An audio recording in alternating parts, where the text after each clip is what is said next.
Hello everyone and welcome to another episode of Dischord Sessions. I am AWZ the Musical. I'm Kaiju Billy.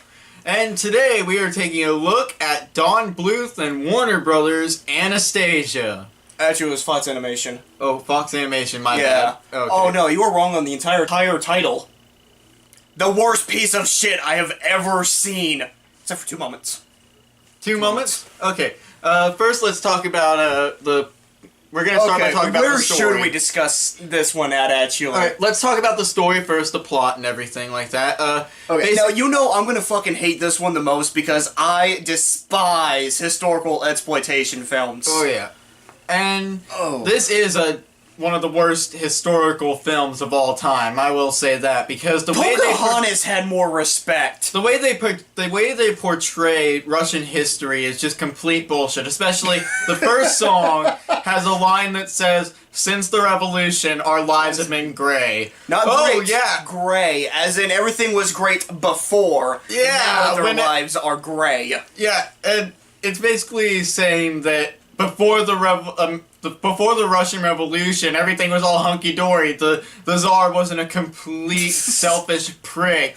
The fucking government wasn't involved with treaties out the ass that put them into World War I and left millions dead while the Tsar was relaxing in his fucking palace.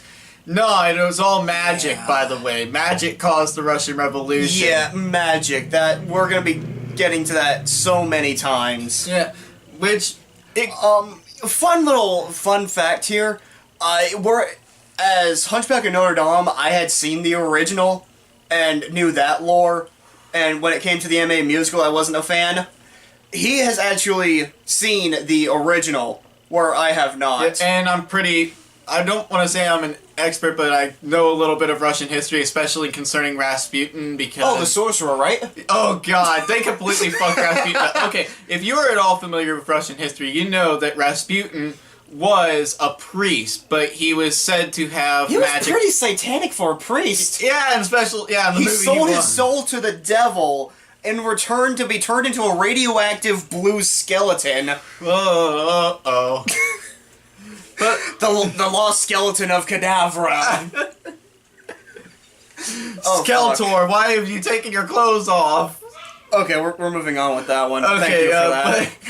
Anyways, the point is that Rasputin was a priest, but he was said to have certain powers. Like, he was said to be over the undead and armies of insects and bats. Yeah, especially those. He had the magic vial and everything.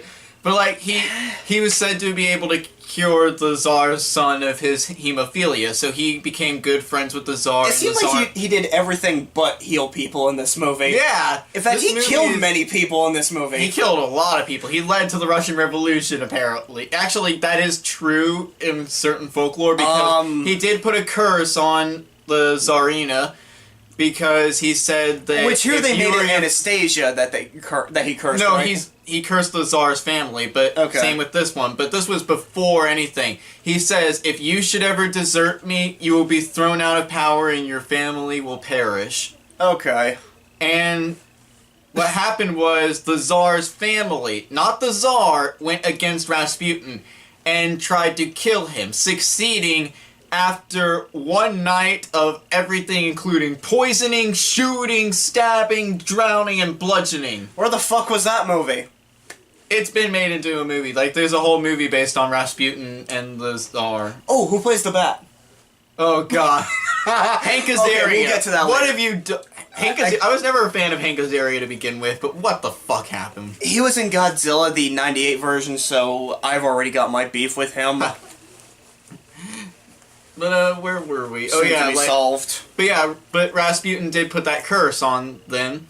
So, even though the Tsar isn't the one that went against him, he still suffered because it was members of his family and of his imperial court and stuff like that. His doctors even. That whole opening was really done weirdly. Okay, one big thing that was pissing me... Yeah, you know what? Pissing me off during this whole movie was the animation. Because nothing was done well. Nothing flowed really well with what... There was no smooth animation. A lot of scenes, or not even scenes, just objects in the scene... sticked out way too much from the CGI. Yeah, you remember like in the Hunchback review, when we were doing that, we talked about how everything was flowing so well. The It just animation- seems like everything's Not in only was the reverse animation now. done well with that, exactly, it was reversed. You know, the animation was done well, the background imagery was beautiful. You don't see that too much, where the background in itself is very alive and vibrant.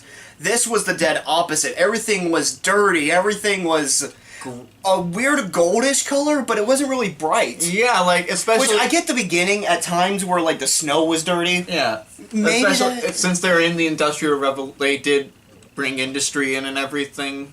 But it looked so filthy, though. Yeah, it Like, even the parts that were supposed to be beautiful and supposed to be vibrant Like were just so dull. like in the palace, or even with the fucking music box. The music box didn't even look fucking Oh. real most of the time. that Like, thing looked like it was CG'd into into an animated world, which you really have to be determined to make something look fake in a fictional universe. right. It looked like they were holding a hologram in the animation. Well, actually, speaking of animation, Don Bluth was attached to this project. God damn, Don. Don Bluth, the man who brought us The Land Before Time The Secret of Nim. and Dragon's Lair, one of the greatest video game arcade games to exist. But then again, it is also the guy who brought us The Pebble and the Penguin, a troll in Central Park.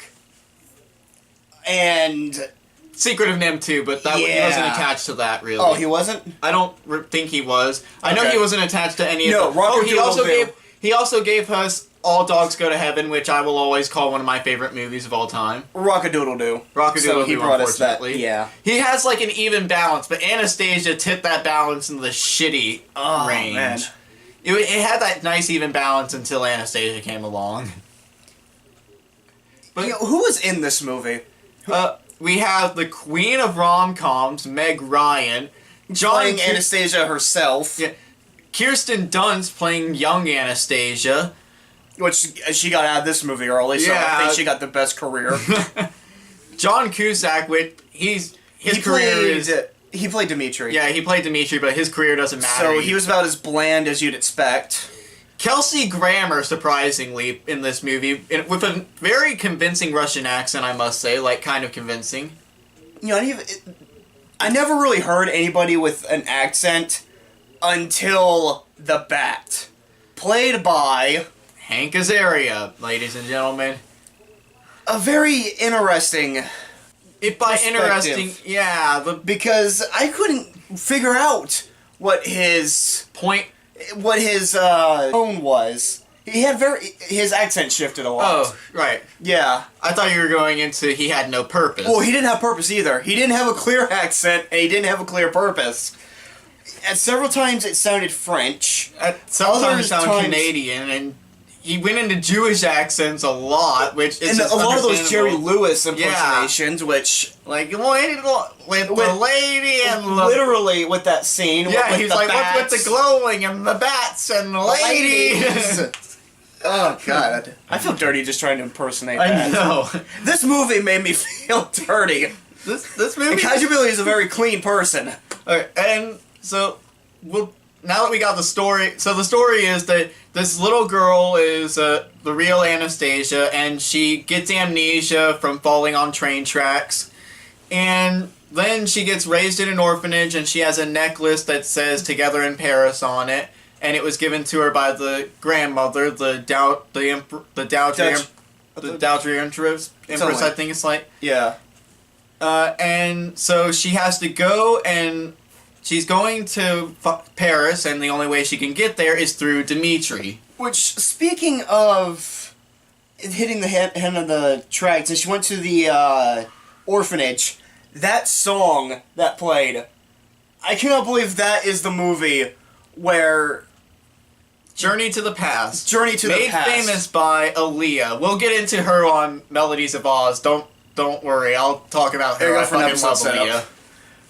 I can't believe this was almost Quest for Camelot all over again with the prayer. Yeah, because you've heard that song everywhere for times. Yeah, like, there was a time when that was really big on the pop charts, especially after Aaliyah died in the early 2000s. And this is the steaming shit that nugget of gold came from. Yep. one of the best songs in the entire thing, because it's not your average female princess. I don't know. Trying The rumor song was pretty good. Oh god. So No. that's another thing. The only way they get through the day is by gossiping. Which it wasn't even like they weren't even trying to Have they do ever anything met a funny Russian? or creative with that. It was just Yeah, they're like with like the weirdest facial expressions. literally the animation was not fluid whatsoever. It was horrid. Like their facial reactions at times just seem like the facial reactions like we're gonna have to put a disclaimer here that autistic bats give at times. Kaiju Billy disclaimer. We here at Soylent Telcos do not discriminate against any person of race, religion, gender, or sexual preference, and believe love is an open door, and in fact only hate each other. There is no. I'm not trying to offend autistic people here, but goddamn, the way their mouths would move were like, like a bat. With Once a again severe with head, the disclaimer. A bat with severe head damage. Let's say that. Like it suffered severe head trauma, and it was just like. Just remember, Taco Bell isn't the only one full of questionable taste at this point. Get on with it. Yes, get on with it! Get on with it! Top it for a little bit. Let's get back here. Okay, so after the first song, which is the rumor song, we get to see that Anastasia is growing up in the orphanage, and she's deciding whether to go work in Fish Market or to go to St. Petersburg and find a way to get to Paris. It's right after meeting a dog that steals her scarf and leads her to St. Petersburg that we hear the journey to the past, which in my opinion is the high point of the songs in the movie. Because I honestly did not care for In the Dark of the Night. It had terrible lyrics in my opinion. It was okay, there are a few fun. there are a few questionable lyrics in it, but Jim Cummings is a good singer. I mean, he did sing. Oh yeah, like the instrumental was really fucking fun. That fucking guitar was awesome. That man. whole scene was just entirely fucked. Because Like, we find out he's in purgatory. Not hell, purgatory, because he sold his. He can't die until all the Romanovs are dead. Right. And so he somehow finds out that the Bat Thing, for 10 years, had the Little flask thing that gave him the power. siphon, I think it was called? Yeah, it turned him. It stole all his flesh, then gave it right back to him. And then the thing he went through the Dragon's Lair sequence to get. And it just made. Oh, man. So, sorry, we're getting ahead of ourselves right now. Yes, get on with it! After this journey to the past, she goes to the train ticket and she needs boarding papers. And Which we're then introduced to Dimitri and Vlad, played by Kelsey Grammer. You know, why couldn't we get Vlad the Impaler in this movie? Oh man, I would have much preferred to see Anastasia teaming up with that Vlad to take on Sorcerer Rasputin. Oh god, he'll eat your children and have you eat them too. Well, wholesome family values, I guess. I know, right? So we see this scene where it turns out, I don't know, you guys have to clarify this for me. I can't tell. He have four tickets. 4 tickets. To which, I don't know, I guess the whole thing was him trying to convince her to come with them, so he got rid of one of the tickets. Why would he need the other ticket though? Maybe for her brother. Okay, that's another thing. They never. If you know anything about the story of Anastasia, you know that she wasn't the only one rumored to be still alive. There was also the son, Alexei, who had hemophilia, but Rasputin He was just able wasn't to marketable heal enough. him. I mean, how do you compete with a Disney princess with hemophilia? Very easily, actually, in my opinion. I'll actually do that. I want to see his Disney line. I'll have Disney on meth. Disney acquired AMC, apparently. So, they realized There's that so many forgettable things about this movie, too. Like, nothing really Once Upon a stood out. December, that song was completely forgettable. Like, the whole song was forgettable. Like, when it had the sequence of her dancing with the images and everything, which, if she recognizes these images, why doesn't she recognize the painting of the Tsar and everything and realize there's a connection between us? There were a few... She still has her doubts. She doesn't really think she's the Anastasia. She wants to know. Yeah. Also, back with that Once Upon a December, it's weird how that was the song that was sort of forced. I mean, it sounded nice. It had that nice, sound to it. Oh, in it, Lyrics especially are as a okay. music box, like the music box form was probably in its best because it was just the the little instrumental of it.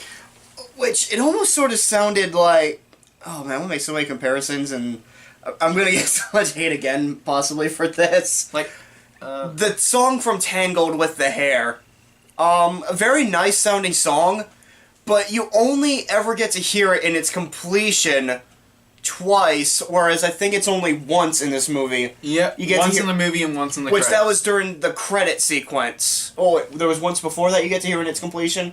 That's when she's having the dance, when she's dancing with the spirits and she's singing the song. Okay, it's just weird how they try to sort of force themselves around these songs that are either okay or They would work forgettable. Yeah, like Once Upon a December it shouldn't have been a full song in my opinion. They should have just kept it as the It music should have just box been that theme, little tune. because that worked really well as a trigger in the end. But again, we're getting ahead of ourselves. Right. So she goes with them, and then she realizes when they get to the fucking train, Rasputin. That's when we are Okay. introduced to Rasputin in Purgatory. This is where some of the stupidest, worst plot holes are introduced. Now, does he splash his way out of Purgatory by this point? No, that's after. Oh, that comes later. Okay, so this is the beginning of some of the stupidest moments of the plot holes Yeah. of this movie. So he sings. Before we're introduced to the plot holes, we're introduced to In the Dark of the Night, which Which again, was okay, I it's- guess. Yeah, I thought it was an okay sounding song. Like, it sounded really nice. It's Jim but Cummings, of the course. lyrics were just Yeah, so, a lot of those lyrics were very time to questionable. sash as I dash a cologne. The time for I the- sash with a dash of cologne For that smell. Is that supposed to be like he needs to clean himself up because he don't smells know. like dead guy or something like that? Maybe. I mean, he was falling apart, which... You mentioned something about they were trying to make him that comedic... Yeah, they were trying to make him like the only comparison The I can physical make is humor. Hades. He kind of But they were without trying to the make him sass. like they were trying to make him Hades without all the wit and they were trying to make him more physically humorous Which- than verbally humorous. Just ended up coming off as uncomfortable. Yep. Like, them having to, like, draw all that just really didn't seem... appropriate would be the word? Like how much money do you think they spent animating the bugs, even though they served no purpose other than seeing the yeah, that was ooh, weird, ah, too.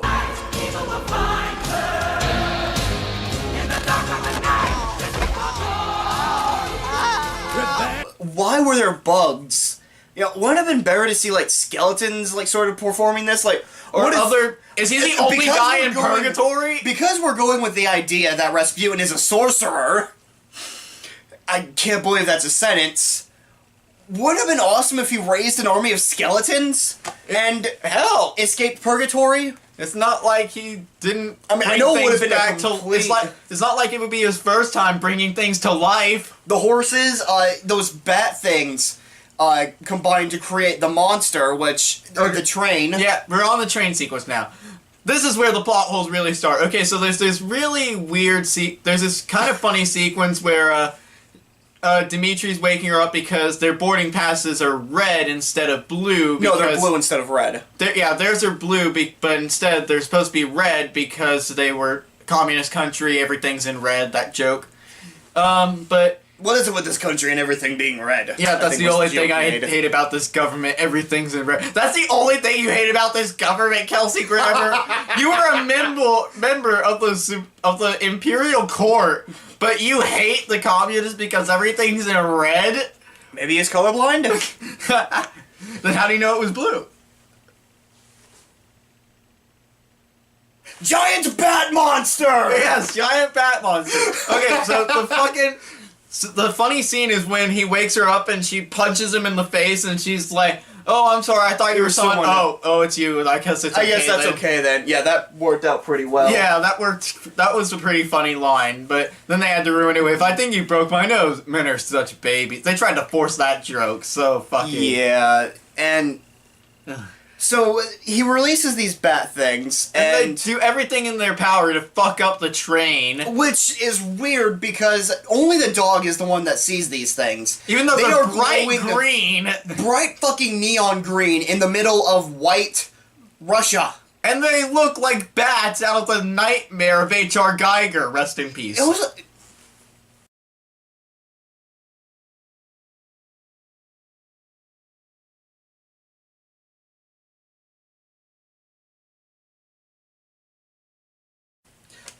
It looks like H.R. Geiger designed the freaking Gremlins. Or the Gargoyles or something. One of the weird things about the train sequence is that the fucking giant bat kaiju destroys the tracks. Well, they try to break away the train first, I guess. Yeah, and the fucking engineer is missing. No one's driving the train. No one was driving the train, but yet it was continuing down an impossible path that it should have just tipped over. Yeah. But whatever. Sorcery was driving it. I don't know. Yeah. So they realized that they failed to get the train to crash, I guess. So all the bat creatures combine to create this giant bat-looking kaiju motherfucker. And he destroys that part of the track. Yeah. Now let me re-clarify that. The bat creatures combine to make something bigger and are able to destroy. They chop the bridge in half. Why the fuck didn't they just do that sooner? Now there are so many plot holes in this moment. This is just one because moment. Before that, they make her have a dream sequence. No, that's after. That was after? That's after. We're gonna get to that later. Okay, so that's after. Okay.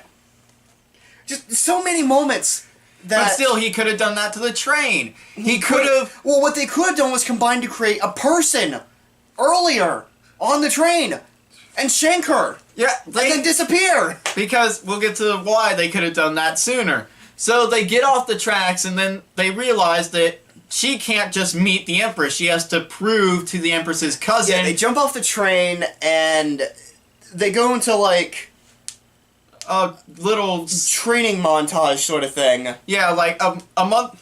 In the original movie, it was a couple of months that passed in order for them to teach it. I think here it's just reduced to a month. Yeah, like it's shorter sequence because it's supposed to be like we need to do this as quickly as possible. We need to get our money. Which kind of thing. Okay. I hate this movie. But I have to give this one thing, and one thing only. They managed to develop a stronger romance between two lead characters, probably better than Disney. In a montage. Because they actually kind of showed a little bit of the change in the scenery, showing that, time had passed. Yeah, and also they spent all this time together, so it wasn't just a one-off actually sort thing. Of learning. Now, they weren't really learning about each other, but the fact is that they were still together. And they were helping each other out. And in fact, do you want to get to that part, say that part now? Or do you want to wait for later? Which part? About him being the little boy? Okay, yeah, we actually have to, because in the beginning sequence it actually shows a little boy working as a kitchen servant in the palace, saving Anastasia and the grandmother, and then he gets... That was Dimitri. Yeah, so he gets the music box from that. There is that little bit of connection right there. Hey, I may have actually saved this woman's life. Yep. Sort of thing. So... And... I don't know how. So... It's just weird that... Point to Fox, I guess. They finally got something up on the scoreboard. Yep, and... It's one thing that even Disney has a really difficult time doing. Like, the only other thing I can compare it to is Beauty and the Beast, when they actually had a singing montage. Very ambiguous. There's something strange and almost whatever. Oh yeah, well, there was that whole long time span that she was locked up with him. And they were it went from summer to spring to winter. Yeah. Which, you could kind of say was Stockholm Syndrome. Yeah, that's another review entirely, though, folks. Well, I like that one. I love that one, but there's so many flaws to it that we can point out. Alright, hey now. I want to say that kind of language here. Moving on. So, anyways, they do the training montage because they have to prove that they have to teach her all the things that Anastasia knew, like the royal family and stuff like that, how to ride a horse. Excuse me. And they get onto the ship, and that's where Dimitri gives her the dress, and they dance for the first time. Okay, yeah, which they didn't even kiss or anything at that point. They were just kind of dancing. And they were about to kiss, but then he backed out of it because he didn't want to have, a personal thing going on with her in case things went south. But she actually was sort of... Or, yeah, if she was Anastasia. Yeah. So... he finally, they go to sleep, and this is where Rasputin just fucks himself over multiple times. Oh, man. He goes into her fucking dreams, Freddy Krueger style. The bats disguise themselves as butterflies. That's why they could have disguised themselves as something else. They disguise themselves as anything. There are no physical limitations to what these things can and cannot do. There is no defined rules. These things just do whatever they please. Yep, whatever Rasputin tells them to do. So, again, there is that whole thing as to why he couldn't just have them turn into somebody on the train or just stab her right out. She was sleeping. Stab her. She was sleeping. They could have done something. Hell, they could have turned into the Kaiju and fucking destroyed the ship. Oh my god. And then he tries to get her to jump off the ship by having the dream be of the Tsar, the Tsarina, and he says the Romanov curse. That should have been something that he should have thought about before he just blurted it out right. What was the point of that ending? Because at first it's starting out all like, it looks like she's about to jump in, but then she just starts I guess having a nightmare or something. Yeah, and everything turns into hell. He's coming out of the ground all freaking Balrog style. Yeah. And then another scene that I really like in this movie is after Dmitri wakes her up from the nightmare and gets her out of Rasputin's grasp and everything. There is actually that emotional moment between them where she actually is terrified. She doesn't know what the fuck is going on. This shit just happened and it was so real. She could have actually jumped off the ship. And that's what I like. There's actually that emotional moment between her and Dmitri. There were a few moments. This was just... It was a god-awful movie, though. This was a god-awful representation of anything. And then God-awful music. Rasputin gets pissed off that his plan didn't work. And what does he do? This is your part. You explain this. Oh, God, please. Oh, okay, set me This up is here. the ass blast. So, he realizes his plan has failed. Miserably. So, rather than just, I don't know, doing something smart, he grabs the freaking bat thing, grabs the, whatever the fuck that... The flask. Flask thing, and he just ass blasts his way out of purgatory through the roof. Now, my main question... He ass blasts, like in Tremors 3, through purgatory, a spiritual prison through the roof. Pardon me, but that's bullshit. He actually cracked it earlier in his, I believe it was part of the... When he has a freak-out moment. The freak-out sequence, he bumps his head and he cracks the top. What the fuck were you thinking? Purgatory has a ceiling that can be broken. And we see later on, he actually makes it to Earth. He is actually on our plane of existence. How fucking stupid! How disturbingly asinine do you have to be for that? And what really pissed me off about it is, I can understand how he wouldn't be able to do it before he got the vial. That was the source of his powers. But god damn it, why wasn't that the first thing you did? He waited a month! A month! And then for the whole process! He didn't even go to where she was. He went to Paris! He was fucking chilling on the Eiffel Tower! Until they realized that she was the real Anastasia! For no purpose! And my question is, why didn't he go after the Empress? She's part of the bloodline of the Tsar. That was his mother. He wanted every Romanov dead. Why was he just focused on Anastasia? I don't fucking know. And so, let's go to Paris, by the way. Please bring this to an end. Okay, so he meets the fucking end this. He meets the cousin, who Vlad is in some kind of relationship with, even though this is the first time we've actually seen them together. They've had like some kind of sexy going on type things. And I don't know. This is when he... You know, there were so many moments I actually kind of just blanked out, to be honest. I'm going to be legitimately honest, I blanked out during moments. Yeah. Because it was either...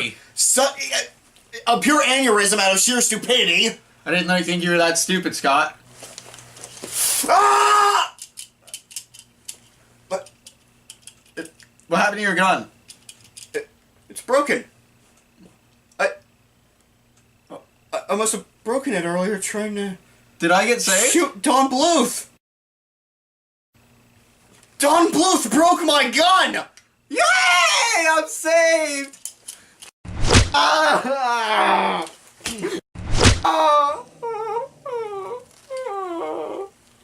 You didn't have to do that. I did what was necessary. They didn't have to make this movie! I'll give you that. So, then there's the scene where... Ow. Can you explain it? I have to... Oh, God. Oh, God. It's the point where she asks how'd you escape the palace. Ow, ow, ow, ow. Okay, so... This is one of the moments I even fucking blacked out on, too. Okay, so they meet up with, I guess, what were supposed to be friends of Vlad. Again, I would have much preferred to see fucking Vlad the Impaler in this movie. But whatever. And she starts... She makes the mention that she escaped through a hole in the wall, and that it was actually Dimitri that opened it. But none of this actually gets explained, though. Because as they're saying this, they break out into a friggin' song! Explain the song. Do I have to? Okay, so the song is basically about how fucking awesome Paris is and how it's the city of romance, but they're trying so hard to make this the comedic standpoint, it eventually becomes the worst part of the movie in terms of music. This is worse than the opening because they're trying so hard to be funny as opposed to the opening was trying to be expository. It was basically Fuck Yeah America from Team America World Police. But Paris, for France. Paris. Fuck yeah!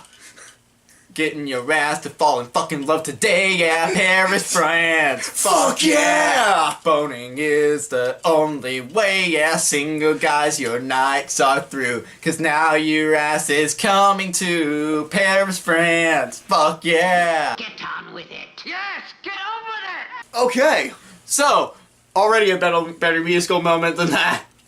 why not? I would have loved to see that musical with Anastasia. Sung by Vlad the Impaler. Oh yeah, let's do that. We're gonna like steal Disney and do this. So then there's this really serious moment when Dimitri is coming to terms with the fact that she is the genuine article. She is the real This Anastasia. was one of the very rare character moments that this movie had. And what happens is he's singing about how he realizes that she is the real thing, so he's like, no more pretend, you'll be gone, that's the end. He's not gonna tell her because he wants her to be happy. He wants to see her with her family, even though he knows that she's gonna be out of his life, even though they built up this relationship together. But they only saved it for Had four lines many. Four lines of lyrics, and then they go straight back to the fucking Paris is cool, fuck yeah. Yeah. And Just that whole ending sequence was just some of the worst. And I mean, it was so horribly animated as well. Mm-hmm. Nothing in this movie ever looked pretty. There was just nothing stand out in. Paris looked pompous, not beautiful, it looked arrogant. What the fuck happened from Hunchback of Notre Dame? I'd just rather go back to see that movie. See, this is making that look like a genuine fucking masterpiece at this point, right?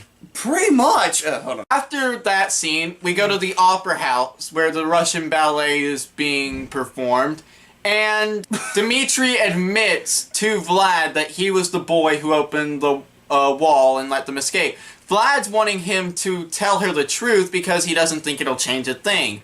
But Dimitri is of the mindset that... But he does it in such a dumbass way. Yeah, like, he could doesn't tell her the truth. He could. And then he could Well, explain... she didn't even hear the truth for him. No. It was only when she talked to her grandmother. No, he tried to tell her. She didn't really listen to him then. Like, he tried to, but he just walked out on her. Yep. Which was fucking stupid. And here, we're getting ahead of ourselves again, though. Okay. So Vlad's trying to convince him that he should admit his feelings towards her and tell her the truth. because he thinks that it won't change a thing. But with Dimitri, he's thinking that if he does tell her the truth, then it's going to change things and make her really... Like, he wanted her to be happy, but not with him, because he was starting to feel guilty about the fact that he was going in with all these selfish purposes, but then it turns out she is the real Anastasia. So he starts to feel like, I'm actually doing something to help her, but in the beginning I was just doing this to make some money. Which, it's so weird that they would have him be a con man. Was he a con in the original? Nope, he was actually, So he never played a con. He was trying to get money, but he wasn't just a con guy. He was actually involved in some... He was actually, I believe, a high-ranking member of the military, but I'm not 100% sure about that. Fuck all that shit. We gotta make way for the fucking con artist. Yeah, you brought up the comparison to The King and I, right? Which is really funny because the original King and I and the original Anastasia both starred Yul Brynner as the leading males. So I just think animated movies just hate Yul Brynner, probably. And I hate animated movies that hate Yul Brynner. Both of them were such severe ass rapings of something historical. Mm-hmm. It sounded like they had to be creative with it. They just had to interpret it. Which I guess goes back to my original thing of making the musical out of Hunchback. They did it well for what it was. Again, it could have actually worked as an anime. It worked as an anime movie, a musical. Not gonna get back into that again. But this was what I feared that Hunchback was going to be. This exactly proves why you cannot make animated musicals out of such mature content. It wasn't even mature content. Yeah, it wasn't like there was even a villain in the original movie. There was no villain. It was all about the journey. It was all about the fact that it was a mystery. You didn't know whether she was the real Anastasia or not. You just knew that there was an Anastasia, she was a member of the family, and then there was this woman named Anya trying to... And yet, fucking... Fox decided, I guess we have to have an evil sorcerer. Which... I will give them credit for at least knowing who Rasputin was, for knowing the name. You deserve a round of applause for that. They get a cookie for knowing the name. Yeah, but you completely fucked up who this guy was. You completely undersold how great he was, and at the same extent... Well, he did help with the rebellion. He did. He just had an army of minty fresh demons at his willpower. Yeah, he did have that. So let's give him some closure for that. And Christopher Lloyd, I don't know why Christopher Lloyd was in this movie. Like, what made him I think he had a paycheck that he needed cashing. Yeah, and the part in when Anastasia was having the dream is the part when I think Meg Ryan knew how shitty this movie was going to be, because she had that laugh when she was just like, which almost sounded like, I think it was Kimberly from Turbo, a Power Rangers movie. Yeah. Friends. When she's just like, friends. It was almost that same hysterical... Like, I just give up, this movie is shit laughter. I think they finally told her what movie they were making. Like, that was literally her first day, was that scene. It's like, hold on, we only got this bit of animation finished, so this is the voice acting we're gonna need from you. And then, what really fucked things up is, like, after Dimitri meets up with the Empress and everything, he doesn't close the door all the way, so Anastasia hears everything, including the Empress calling him out on being a con man. Which apparently he had done multiple times. Like, she heard about him holding auditions. Auditions, yeah. Which, again, I want to go back to the auditions real quick.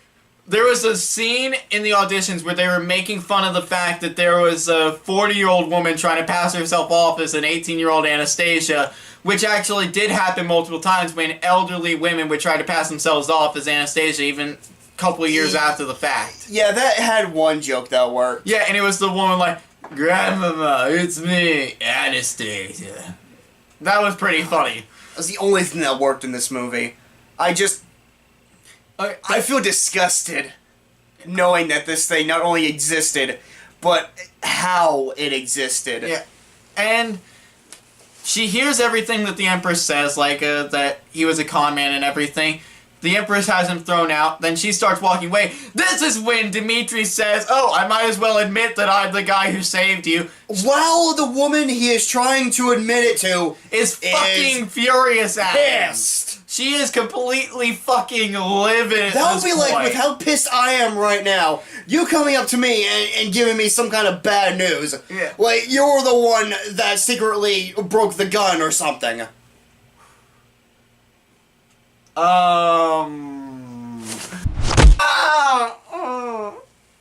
See how well that turned out? It turned out about as well as you would think it did in the movie. Can I stop now? You stop! You stop! We still got the rest of the movie to review. I think I have internal hemorrhaging at this point. You'll have outer hemorrhaging if we don't finish this up. So, we get past that part, and then Dimitri, like the genius he is, steals the fucking Empress's car, thereby kidnapping her because Where the fuck was security during that part? they apparently live in the opera house. I mean, what the fuck? You see all these people that are throwing him out earlier, And when she goes to the car where she's out in the open, There's just a chauffeur.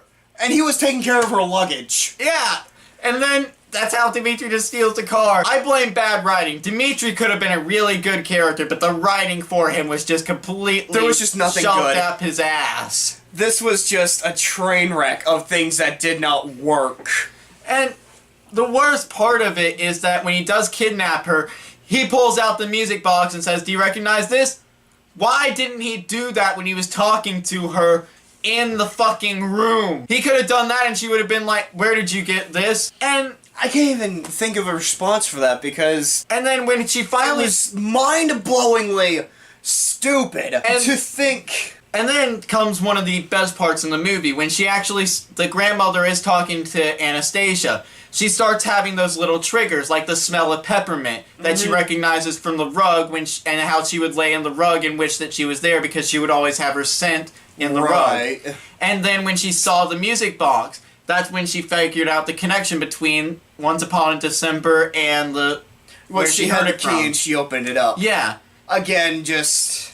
It was done really well, but it doesn't excuse the One fact of that the they did it horribly. two The moments. the lead up to the execution was an execution, a pure decapitating of what could have been. Oh, speaking of decapitations, we should be catching up with Rasputin by now. Oh yeah, he is in Paris at this point. He is on Earth, looking at a newspaper, interacting. After he ass blasted out of purgatory. Ass blast. Do you like- even have any rules in this universe? I think I found the connection. The ass blast is what the animators did and what the writers did with this movie. They just blasted it out of their ass.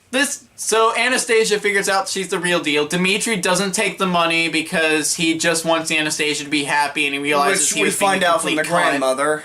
Yeah. And the grandmother figures out the connection between him having the music box and him being the boy who saved them. And so she figures all this out, and then at the party where Anastasia is for her coming out parties, no joke intended, but I'm gonna let him relax on that for a second. So the part with she teaches Anastasia a lesson about how she isn't real, whether she's happy with what she has, even though she did find her family, but she's really happy about that, and she's glad to have them in her life, but she's wondering if it's what she really wants. The whole glamour and everything, the parties, the balls and everything. Can't have a coming out party without balls. I want No. your gun. I want No. your gun. You No. beat me to death with...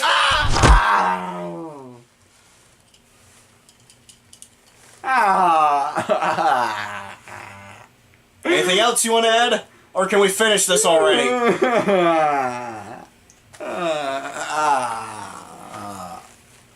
So, she tells Anastasia that Dimitri didn't take the money, and from then on, all fucking hell quite literally breaks loose. Rasputin he figures gives out- life to 2 horses after completely demolishing, what was it, the street or bridge they were on? Yeah, he completely demolishes the bridge in an attempt to kill Anastasia. And brings 2 horses to life. When Dimitri comes, Completely- Dimitri punches him out at first. Rasputin taken out by a punch for a couple seconds. The sorceress. Why the fuck not? I mean, the sorcerer who has all the powers of hell literally at his disposal gets knocked out by a punch for a couple seconds, and then the fucking dog when he actually has Anastasia. When he has Anastasia on the ground, as she's crawling to the left trying to bring herself up, and he's too busy paying attention to his flailing glass thing. What the fuck was that thing called? I don't know. I don't want to know what it was called. It was called the goo of hell for all I care. And Wait, no, the everlasting plot glue. yeah, and so the dog comes in and bites his ankle, giving Anastasia enough time to shimmy onto the fucking landscape. At which point, the dog steals the fucking glass goo of hell and knocks it over to Anastasia, who crushes it in her foot, Is starting to crush it under her foot. breaking the horse and inadvertently knocking Dimitri out, which she blames on Rasputin. Yeah. Saying the most cliched shit, this is for Dimitri, this is for my family, and this is for you. What the fuck does that last one even mean? This is for you. This is for... How you had to suffer in purgatory, I'm sorry. I guess. This is to put you out of your misery. God, wish I would be able to be put out of my misery. Not until you have... Sadly, the box will not allow it. I just wanted to end the movie. I didn't want to go through the portals. None of us ever do, Kaiju. None of us ever do. Is this movie over yet? Not yet. God damn it! Okay, so she destroys the fucking glass thing, and then that's when she sends the crown, puts the crown back in her grandmother's room, leaves a note saying that she's eloped with Dimitri and that they're going away back to wherever the fuck they want to go. It didn't say where exactly. They could go to hell for all I care. They are probably going there to meet up with Rasputin to give him an invitation to their bachelor party. Why the fuck not? And so, we're at the end of the movie, and god damn it, it can't just end with the kiss scene. It could have been fun. It ends with the worst fucking thing ever. The bat that little finds a pink bat. A pink bat that he falls in love with upon meeting, and they just kiss, and then he says a line and then laughs us out of this as if mocking us for what we had to go through. Fuck you, bat! So now we're finally at the end of this fucking movie. The movie blacks out, and we can all go home happy with this shit rendition.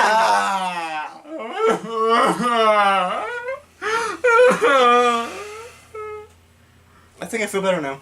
I'll make you feel worse. There's a movie about Bartok the bat. This has been Dischord Session. I'm Kaiju Billy, and he was AWZ the Musical. Good night. Someday.